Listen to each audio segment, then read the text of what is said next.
Sono già arrivate ad un risultato le indagini della polizia sul gruppo di giovanissimi autore di un violento pestaggio ai danni di un diciottenne a Mestre, nel centralissimo piazzale Candiani. Parte dei componenti del gruppo sarebbe già stata individuata, non si tratterebbe di persone coinvolte in altri episodi del genere.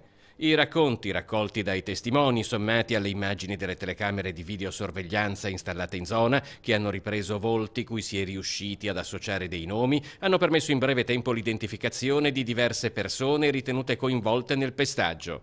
Ora parte la fase degli interrogatori.